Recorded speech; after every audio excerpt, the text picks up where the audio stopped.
Leave your ego at the door and get ready to be raw. This is Strength to Overcome, where real men find their strength in weakness. All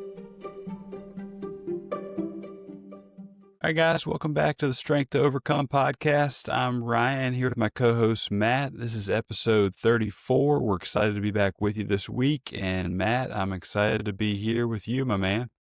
Ryan, always a good time of the week to get together and share what's going on. We had some really powerful stuff from our guest Joe last week, and still some of the stuff that you said a couple of weeks ago about the definition of hell still ringing in my brain. I've had a couple of conversations with people about that concept of meeting yourself the day you die and seeing if it's the same person that you were as you died, or if you met someone that was so far superior in every way that it feels like hell, right? So still processing that one, mate. That was absolutely a fantastic nugget.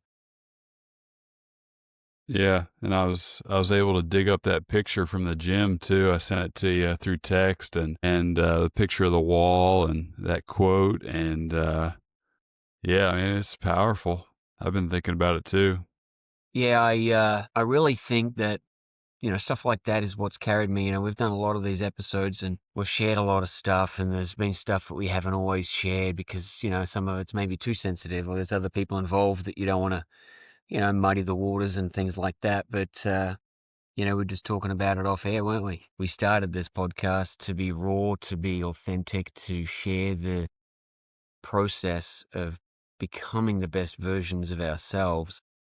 So I think it's time to unpack a little bit of that. I think over the next couple of weeks, we've got some more guests and a little bit of a change in direction with the concept. But why don't we wind the clock back a little bit to where we opened this podcast, sharing some of the more vulnerable moments, and just unpack the last couple of weeks here since we were solo without a guest, and maybe just update the audience. So give us an update on your situation. I know you've been talking to a couple of specialists, and you were going to talk to someone that could maybe help you understand some of the more in-depth, tests or exams. I don't know what even they're called. So, give us an update on that, and where are we at with you finding out a little bit more about yourself? Yeah, I mean, I had my second appointment with the psychologist this week, and asking me more questions and kind of just digging into my past, and asking questions about how I would react in certain situations, or what my thoughts were in different scenarios, and he kind of lets him get a feel for how my brain is processing things, and where I'm coming from on certain things. So I went through that process. Had a couple appointments with him, and then next week we get back together and kind of go through all the evidence and my answers, and kind of how they relate to each section of what he was asking. And at that point, he'll either give me a kind of a diagnosis of what he thinks is going on, or he'll say, hey, there's not enough evidence, or not enough to conclude that there would be a diagnosis for something like this in this situation. And I don't really know which way it's going to go, to be honest, in terms of, like, is he going to diagnose me with being on the spectrum, or having some sort of Asperger's thing we've talked about in the past. I could see it kind of going either way.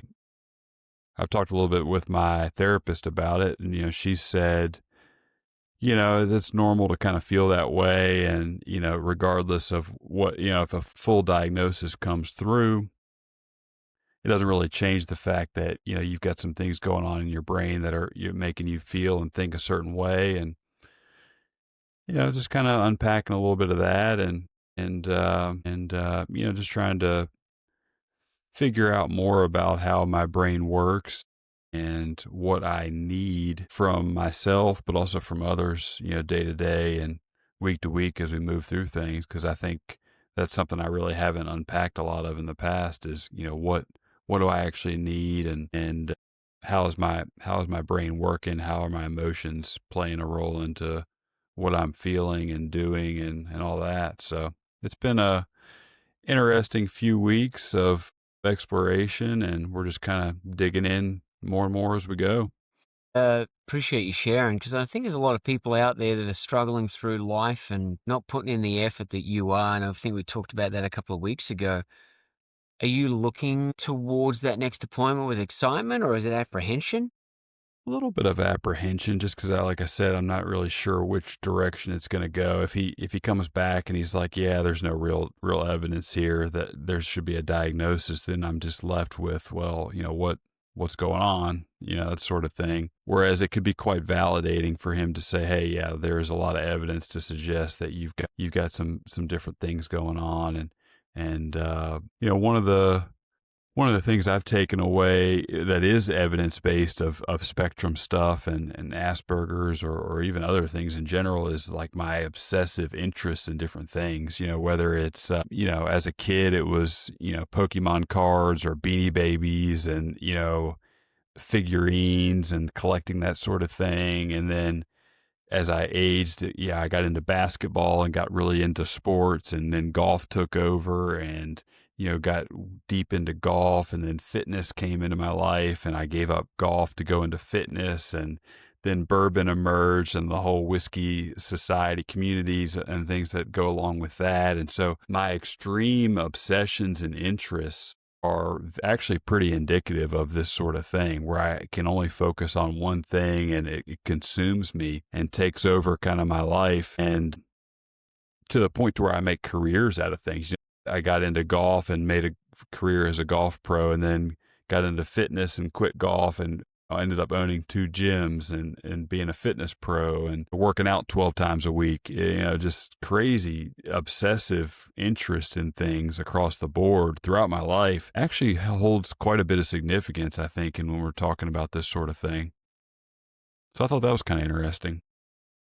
Yeah, I can't wait to hear the results on that, as I'm sure you can't either. And, I think that some self-awareness is probably going to carry a lot of weight and a lot of benefit moving forward if you just have an understanding of, well, okay, this is why my brain is operating this way. And then maybe it's a matter of getting help on, okay, well, what do I do with that information? Is that something that this particular specialist then carries on with, or is it, okay, here's your diagnosis, now go back to your therapist and let them work with it? Yeah, I'll be interested to see kind of how he plays that, if he's, willing to offer a diagnosis or not, and then offer some levels of help, or if he's just going to send me back. And I think the company that does this is a therapy company, so I'm sure they would love to roll me into therapy, based on what the Yeah. findings are. This is their top end product that they use to get people in and sell. And then I think they go into the ongoing stuff, but I've already kind of established with a therapist and I'm working with one. So I probably wouldn't go that direction with this company, but, yeah, like you said, I'll be interested to see what they have to say and kind of what the next steps might be once we get all that figured out. Now, the current therapist that you have, is that for you individually or is it as a couple?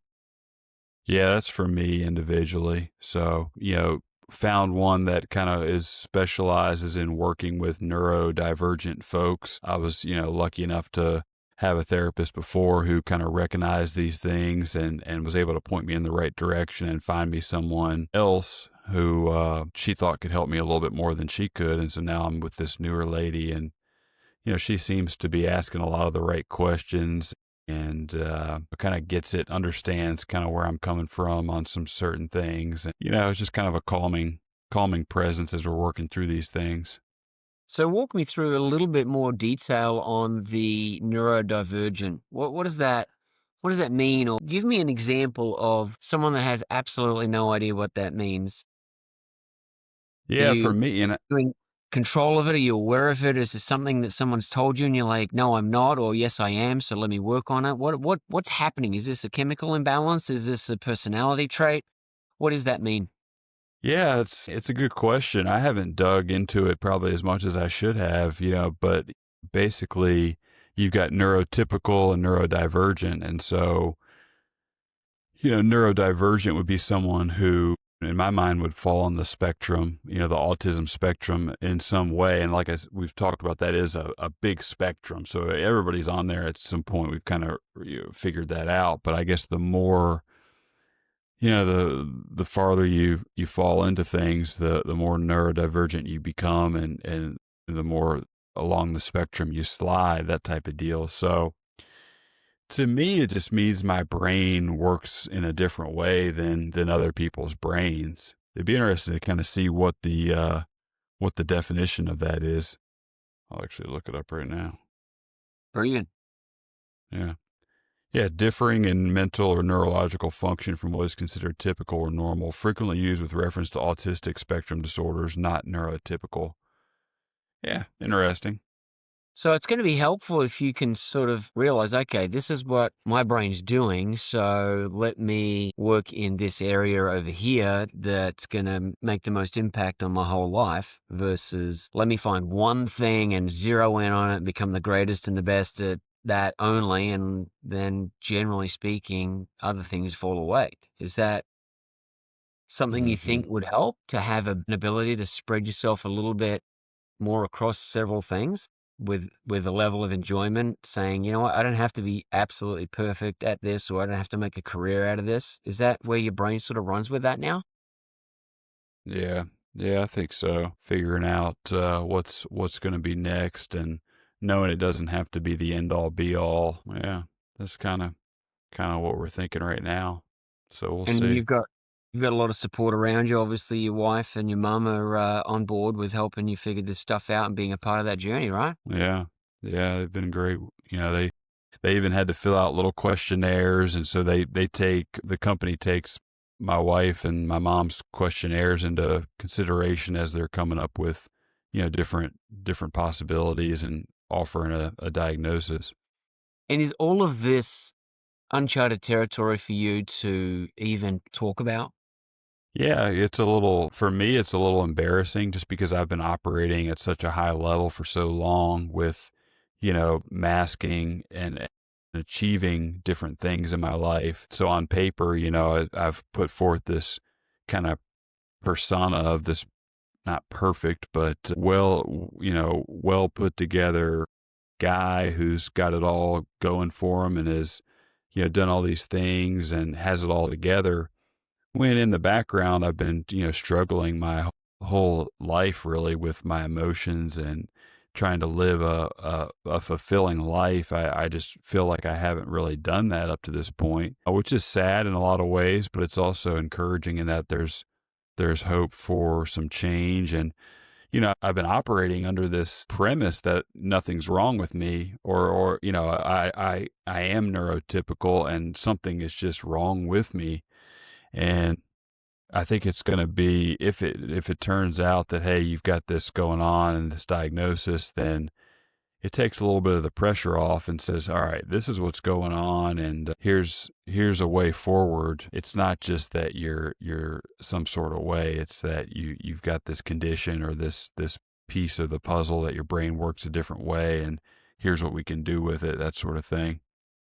So Well, for everybody out there that's listening, I think that I might speak on behalf of those that say how proud we all are of you being able to share it. Listen, doing it in the background and working on all that stuff is one thing, and there's a lot of people out there that have therapists and they're trying to figure out life as they go, and that's fine. But you're actually putting yourself out there saying, hey, you know what? I don't have all the answers, but I'm working hard on figuring that out, and to be able to share that and help everybody out there that may be feeling the same way about things, and maybe getting some help or talking to someone is going to be something people feel a little bit more motivated to do if they realize there's others that are going through it. And it's funny. I think sometimes we want to see someone in Hollywood or a mentor or you know someone we look up to, a boss or a pastor or someone at the height of their game. We want to see them, come forward and say, this is what I've been going through, or this is what I've, been battling, and, these are the ways out, right? We always want it to be someone we look up to. So it's like, man, I can relate to them, right? And I think that there's far more people out there that are just waiting for someone like that they're looking up to do it. And when that never happens, they just think, well, okay, I must be the only one. And they kind of just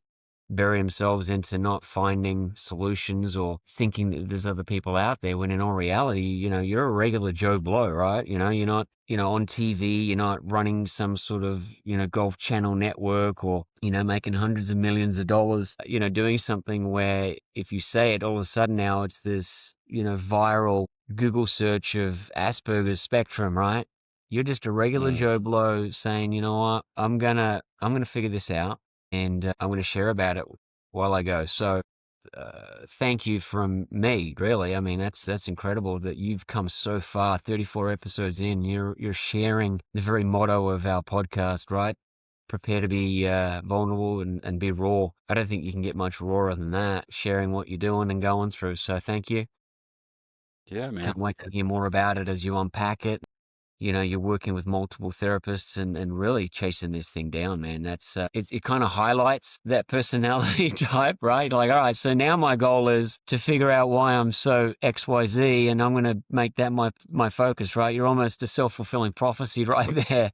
If Yeah. you see the irony in what I'm trying to describe there. Yeah. Yeah, I feel like I've been chasing this for a few years now, back in it was like 2022. I just wasn't feeling well. I was very depressed, and I ended up having a big nasal surgery, sinus surgery, because I thought, I was having a lot of pain and I was kind of suffering day in and day out. And that kind of started my whole process of trying to figure out what's going on with me. Was I had this big sinus surgery that I thought was going to clear things up, put me in a better mood, get me on the right track, and it just didn't. It didn't work. And then I was chasing the neck thing. I had a big neck surgery last year, right? And it's like, and then I saw a neurologist last year for my headaches, and now we're going down the therapy route and the psychologist. And so it's like, yeah, you're right. I'm starting to go down this rabbit hole of figuring out what's going on. And like I said, I've kind of been chasing things for a few years now, and I think we're getting closer and closer, so that's good. Yeah, I think that what you're unpacking is a lot of humility, patience, forgiveness for those that maybe you've been in contact with over the years that you maybe didn't understand. I know I've been through that with my situation where it's like, wow, I really almost need to reach out to some people that I've had in my past and just acknowledge that, maybe I didn't handle it well or, do things the best. And I think it sounds to me like you're learning a lot of the intangibles, right? You're learning how to be a leader of humanity. You're going through this process, and I'm watching you unpack this challenge before you now, but it's almost like this time around, someone might say, well, okay, what's the point in that? He's just going to learn how to, get some supplementation or get some help or whatever. But no, because I've been 34 episodes in now, I'm watching you do this thinking, okay, so he's learning how to deal with this process of trying to understand who you are. And I just see you sitting around, other people through either a larger audience or a group setting, or we've talked about the retreat, right? And I see you being able to just hit home to so many people that might hear what you've been sharing and go, you know what, that was me, and I thought there was nothing wrong, and I just kept powering on, and I was burning through marriage after relationship after meltdown after new career path after chasing the next thing, right? And someone might say, wow, okay, now I see that, it can be just anybody that decides, you know what, I'm going to figure it out. I'm going to learn about myself and go make some changes. And, I see you. I don't know how long it's going to be, but I just see you sitting around people where you're just having these wow moment impacts in their life, like you've done to me so many times. So keep plugging on, man. I know it's not easy to share and be vulnerable, but man, I've been blown away by your ability to keep doing it, even though you're a very private person. And I'm proud of you, man. So this is not Thanks, brother. this is not the end. This is the beginning for you becoming who you're meant to be. And that doesn't mean you've got it all figured out. I think of that movie, A Beautiful Mind. Have you seen that with Russell Crowe? Yeah, it's been a while, but I think so. Movie. It's been a long time, so I don't want spoiler alert for anybody that's not seen it, but it's that same sort of content, where you can have someone that's got this insanely incredible, talented brain that works just differently than others. It can still have an impact on everyone around it. So I see that happening for you.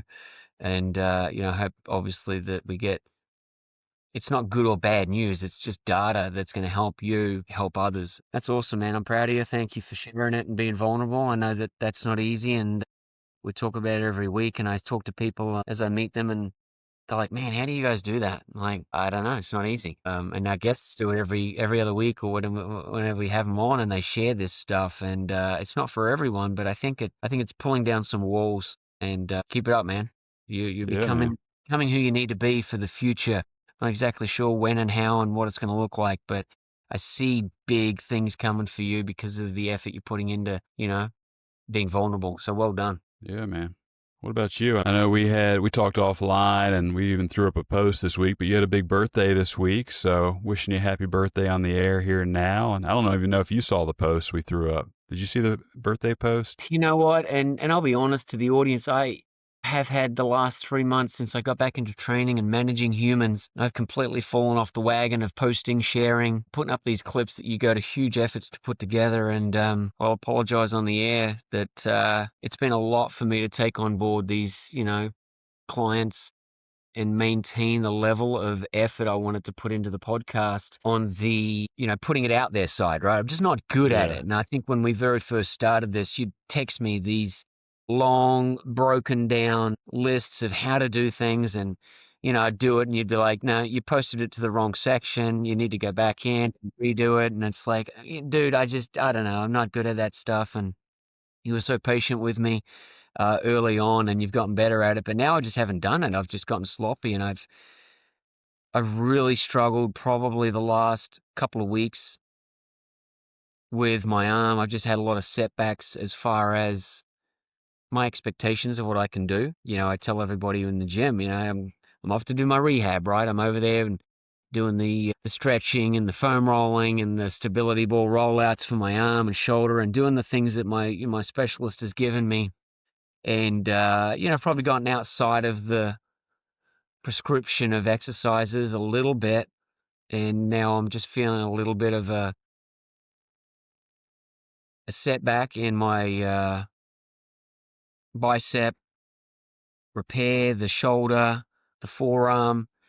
I've just felt really challenged in where I want to be versus what I can do, and people around me are just huge, right? People are bigger and stronger, and there's a lot of extra supplementation that's going on in a lot of people's plans, and that's fine, but it just makes me look smaller and weaker and flabbier, right?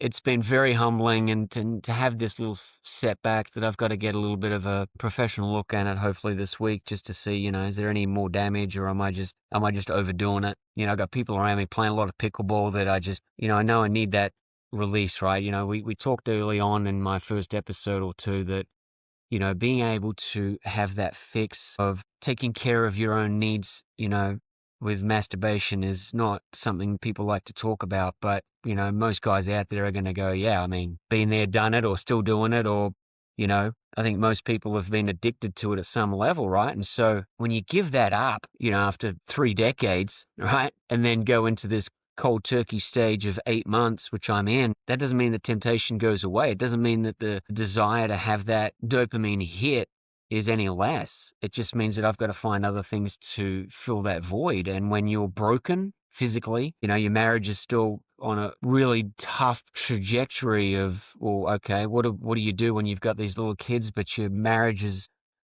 got no intimacy, right? It's got no connection. It's got no bond other than 2 kids keeping you together. A lot of people out there say, get on with it, move on, do something different if you don't like it. And then there's other people who say, no, you fight like hell to stay married because, you've got kids, right? And so I'm not here to have people give feedback as to which way is right or wrong, right?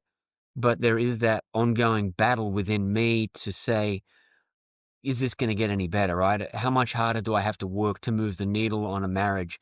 And so, I look at the physical goals that I've got for myself failing because I'm trying too hard. And then I look at the marriage side. I've been through a birthday and, had some time, away from the kids to hang out. And there's just almost no spark there that you can hold on to. And so you come away from those moments feeling very empty, very lonely, very sad of, well, is this it, right? And how much do I have to put into the new version of myself before that's valued and it's appreciated and it's loved and it's reciprocated back, That process can be very empty to continue on and press on. And I'm not here to complain. I'm just being vulnerable like our episode headline says, right? And so, I fight the fight, I push on, and I don't want to ever be in a position where my kids one day say to me, why did you leave? Or, or why did you stay? It can go both ways, right? Because there's a lot of professionals out there that will say, the only way this is going to change is if you change your own path. And so that's been a wrestle for me, right? I've been very open about that challenge, and it's nothing new. But when you go through a birthday week where you've got heightened expectations of maybe some, at least a bond or a connection of some sort, whether it be intimate or whether it just be a more friendly disposition, between a couple, if that's not met or your expectation has fallen, flat on its face on the needle moving, it's like, okay, so I'm broken and my arm's giving me a lot of grief now and a lot of tingling and extra pain in my hand. So I can't work out. I can't play pickleball. I can't play golf.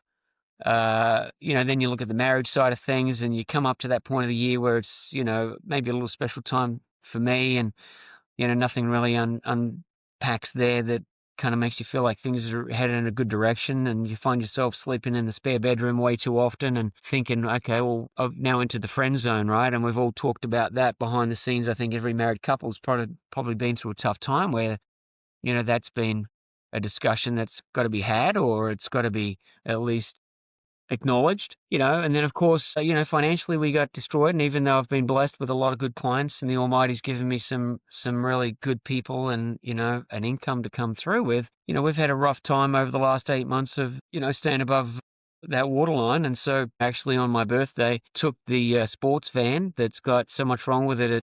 Like you texted me, right? You said, this might be the best deal of your life to give it back. And so I did. I went and I surrendered the sports van and said, I don't want this responsibility anymore, right? And we've talked a little bit about the fact that getting an electric bike off of someone that drove past or rode past a couple of months ago was a foresight towards something that was always going to take place. And so, when you go through a bit of a financial reset like we've done, and then you give up your wheels, it's like, wow, okay, now I'm broken, riding my bike to work, sleeping in a spare bed.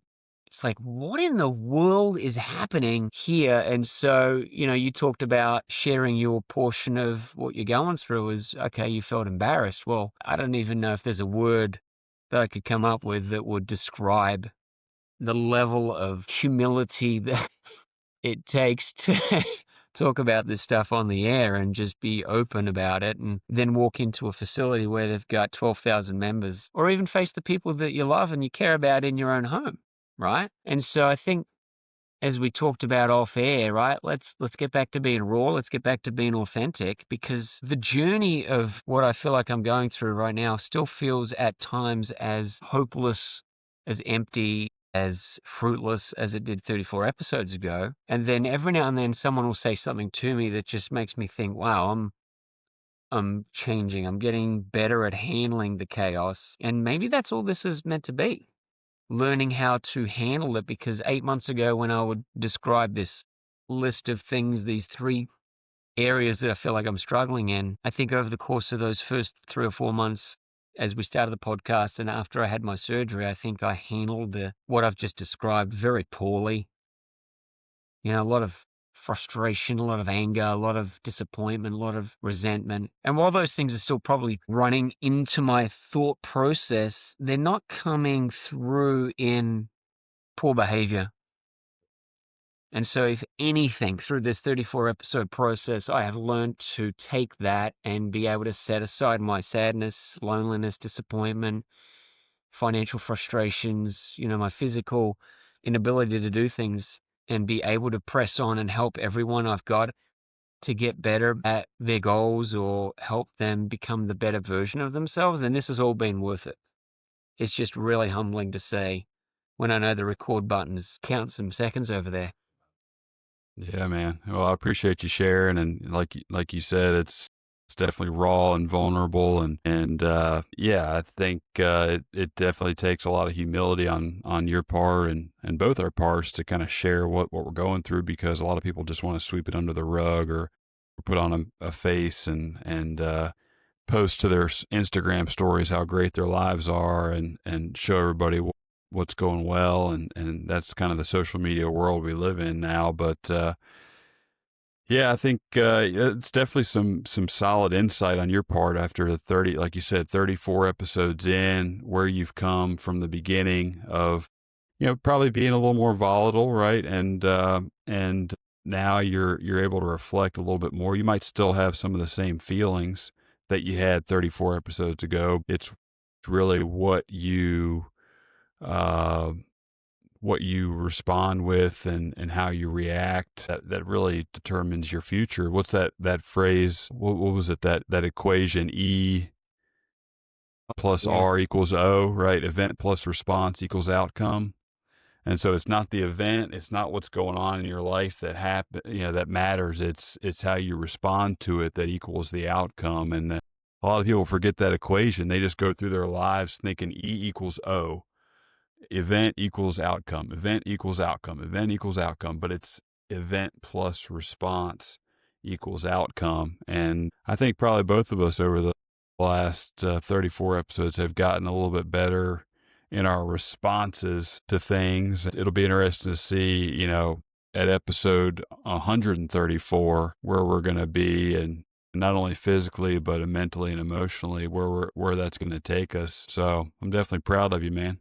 Yeah, that's amazing that you've kind of just given me that moment of like, all right, 134 episodes in. What does that look like? I mean, you're talking like nearly 3 years of content there, and that would be crazy. 100 episodes from now is like 2 years, and what could I be? What could I have achieved? And it's funny because I remember when my sister came out earlier this year, and she came out when she was on her own, and we had a great week and a half. It was great to reconnect with my older sister, and I had a blast. And then, a couple of months later, she was scheduled to bring her husband back. And I grew up with them as, a little fella, and they're 15 years older than me. And so they came back out to have another great time, and it just didn't go the way I hoped it would. And I had expectations of, her and him as mother and father figures as my mum and dad have passed. And so I remember having this just meltdown where we got to a destination and I walked home, and it was a 10-mile walk, and it was absolutely, you know, 98% humidity, and sun beating down, and I'd taken my water bottle, and you know, I just didn't know how to handle it, and decided, well, I'm just going to walk home from this venue. And of course, I ran out of water halfway back, and so then I'm parched and I'm getting burned, and I'm hurting, and then the the clouds just gathered together right over this trail home, and just unleashed on me. I was absolutely saturated, just dripping wet, walking through roadworks with this empty canister of water, well, lack of water, and just destroyed. And I got to this spot right as it was pissing down, sideways. And I realized that at that moment, it was clearing the golf course of golfers. And I thought, you know what, even in this moment of self victimization and feeling bad and sorry for myself and all the rest of it, the Almighty said, you know what, listen, you've walked, you've walked a good 7 miles or 8 miles at that point. You didn't handle that very well, but I'm going to allow the heavens to open up right at this point on this golf course and clear all the golfers so that you can cut through and walk home to your house without going all the way around. And I remember just, breaking down in tears at this thought that even when we don't get it right, like our kids do. And you've got a little guy now that's 4 months old, right? So he's not going to get it right all the time, and my kids don't get it right all the time. But even when, as adults, we don't get it right all the time, I feel like the Almighty still says, listen, you didn't nail that one, but I know you're trying. I know you're going through some stuff. Let me give you a little shortcut, right? And I don't know if I shared that story or not, or at least not in that detail. And I did do a video at the time, but I was so embarrassed to share it. I never released it. And so I've got this Yeah. video footage of me on this golf course walking home, thanking, I think, the Almighty that I was able to cut through, because my feet were got blisters and I was out of water. And that storm, even though it was saturating head to toe and my clothes were rubbing and causing a lot of friction when you're walking in clothes that you're not meant to be walking in. And it's like, wow, he still cares enough to get me through this. I didn't do good, but I'm sharing it now. So it was a funny moment. And as I look back over the last 34 weeks, I've had a few of those where I haven't done well, but I'm at a place now where, regardless of what unfolds physically or in my marriage or financially, you're right, it is. It's how I respond to it that matters. And, my goal is to continue to respond as the best version of myself so that the day that I do die, I don't meet someone that's so different from me. I literally meet the best version of myself. So thanks for that reminder and that encouragement, friend. And Yeah, brother. it's a little raw this week, and that's okay because that's how we started. And I want to make sure we remain authentic. And I got no secrets. And if that means people fall away from me, so be it, right? If they're drawn to me, then that's the blessing too. So for what it's worth, thanks to everyone that's listening, and it doesn't cast judgment. And for those that might see things differently, that still encourages me, loves me, supports me, I really do appreciate it. And obviously to my big sis and brother-in-law, that wasn't the greatest visit, but I think I've learned a lot even from them being here and going through that. So hopefully there's a lot of forgiveness there, and a long line of opportunities to fix it moving forward. Yeah, man. Absolutely. There's always another opportunity and to do something better. So we've got some exciting stuff coming down the pipeline, right? We've got hopefully a solid guest lined up for next week, and then the following week, we've got some exciting stuff going on that we're going to announce as we get there. So some cool stuff happening, even amongst all the raw and vulnerable and not so fun moments. Yes, sir. Love it, man. Appreciate all you do every week putting this stuff out. And if there's someone out there that wants to help us build this thing somehow or another, we'd love to hear from you, because there's a lot of people out there hurting, and we're just two guys trying to track the progress. So love to hear from you guys in building that community. We've talked a bit about that in the past, and hopefully that's what something moving forward can explode onto the scene. So appreciate it, Ryan, and I look forward to what's coming up, man. Yes, sir. So guys, info.strengthtoovercome@gmail.com. Shoot us an email, and make sure you like, subscribe, share the podcast, send it to a friend. Whether you're on YouTube, Apple, Spotify, just do us a favor, share it with one person, and let's grow this thing together. Appreciate it, mate. Stay strong out there, team. Talk to you guys soon. Cheers. See ya.